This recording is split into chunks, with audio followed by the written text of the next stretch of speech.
Create solutions. No more pollution. Create solutions. No more pollution. Create solutions. Say what? This.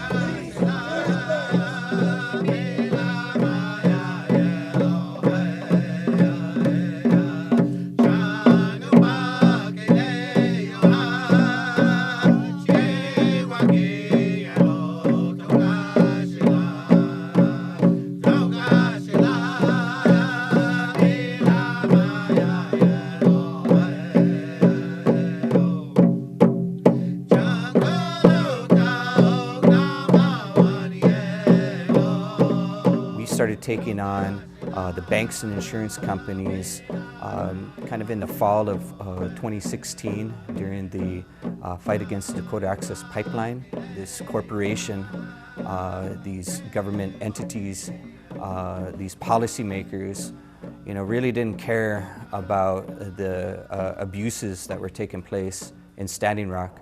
The fact that they had just bulldozed graveyards and sacred sites was clearly not a deterrent for them. Our thoughts were that the only real motivation for these corporations is money. None of these corporations, none of these energy extractive companies have the finances on their own to just go build a massive pipeline. They need to go and secure multiple loans from multiple banks, not only domestically but internationally. And they also need insurance companies to underwrite those projects. Here in Seattle, we started zeroing in specifically on Wells Fargo, given the relationship the Wells Fargo had with the city of Seattle. We kind of had a multi-pronged strategy.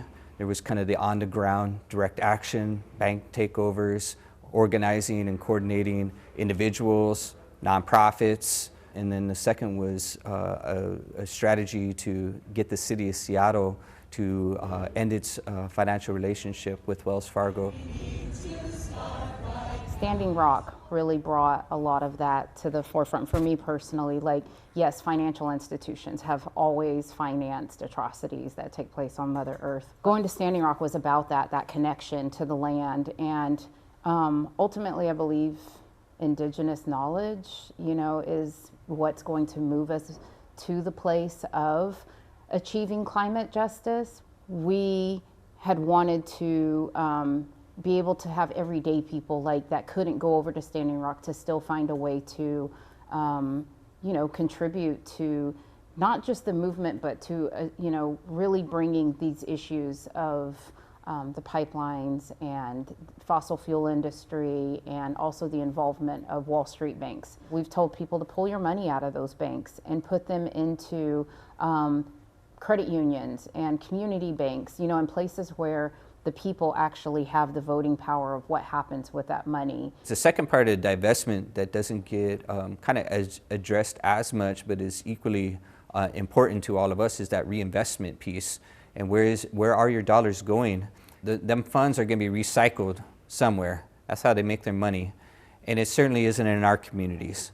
We started Mazaska Talks as we were working on our campaign to get the city of Seattle to pass an ordinance that would prioritize banking contracts with the city for banks who are not invested in fossil fuels, not invested in private prisons, and not invested in immigrant detention centers. And then it just kind of became a point where we should just create like a clearinghouse, a space for folks to turn to where they could see what a draft ordinance looks like.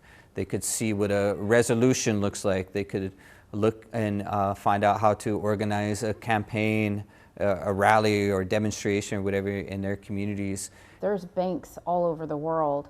And in Europe, other activists had saw what was going on over here and also then wanted to find ways to get involved. Folks over there realized they wanted to bring us over there to talk about that. So we went to bank shareholder meetings and we spoke out in those meetings. And it was also an opportunity to bring in other intersectional issues such as particularly missing and murdered Indigenous women. These pipelines have man camps that are built along these pathways, and our women live in these desolated areas. There's these acts that take place in those spaces because of the lack of resources, the lack of reporting. Indigenous rights are violated all over the world.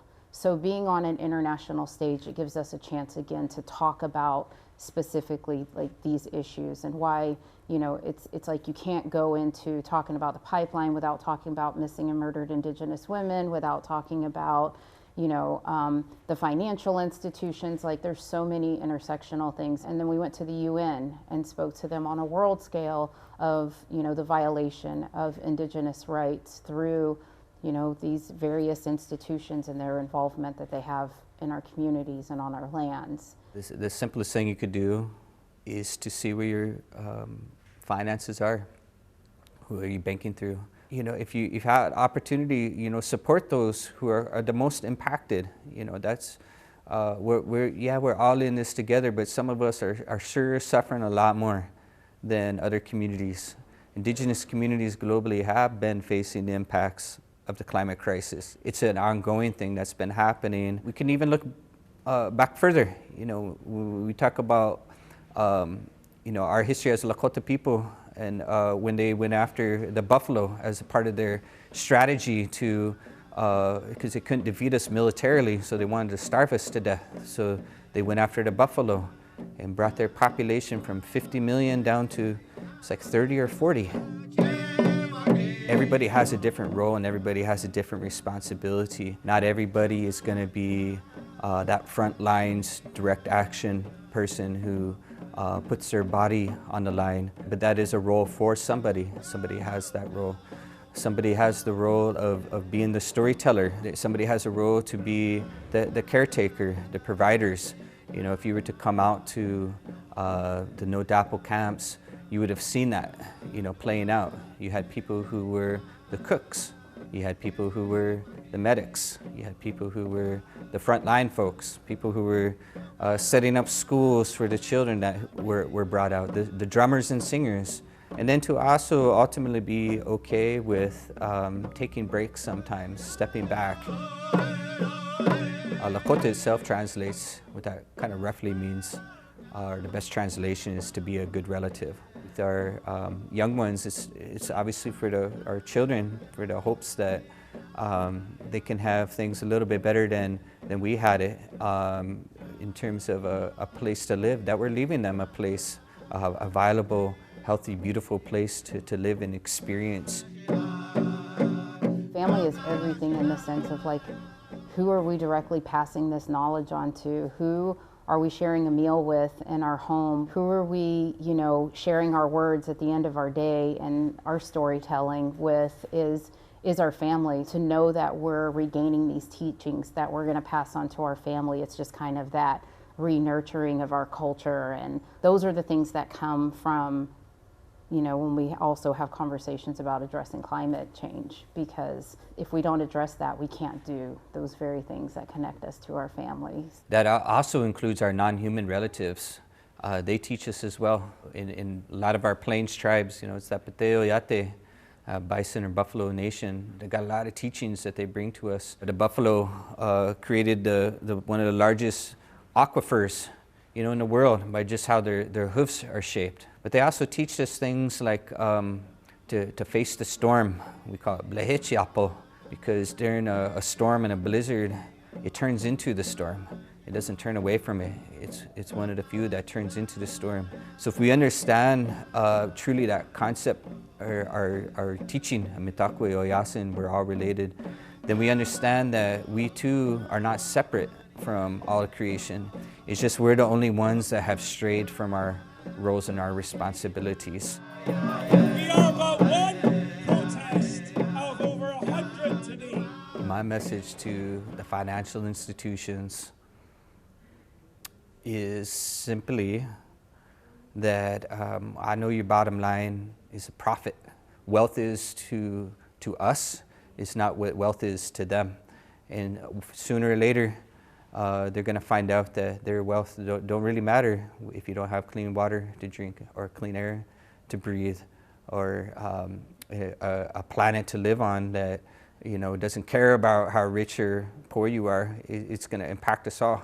Ultimately, yes, it's Indigenous people on the front lines, Native peoples, but at the end of the day, like, they're fighting for everyone. The pipeline was slated to go through a all-white town, and they had disagreed with that, and that's why it got moved down to treaty lands, you know, on the Standing Rock Sioux, you know, reservation. At that time, we realized, like, this is bigger than, you know, just these fights. You know, it's bigger than the banks. It's bigger, it's about Mother Earth. If you have a gift that connects you to being outdoors, to being around Mother Nature, to wanting clean air to breathe and water, if you have an art, if you have a story, if you have this ability to share knowledge, if you're into politics and you can write legislation, use your gift to just be involved in change that's bigger than ourselves. Even if you don't see the solution in your lifetime, know that your future generations are going to benefit from it.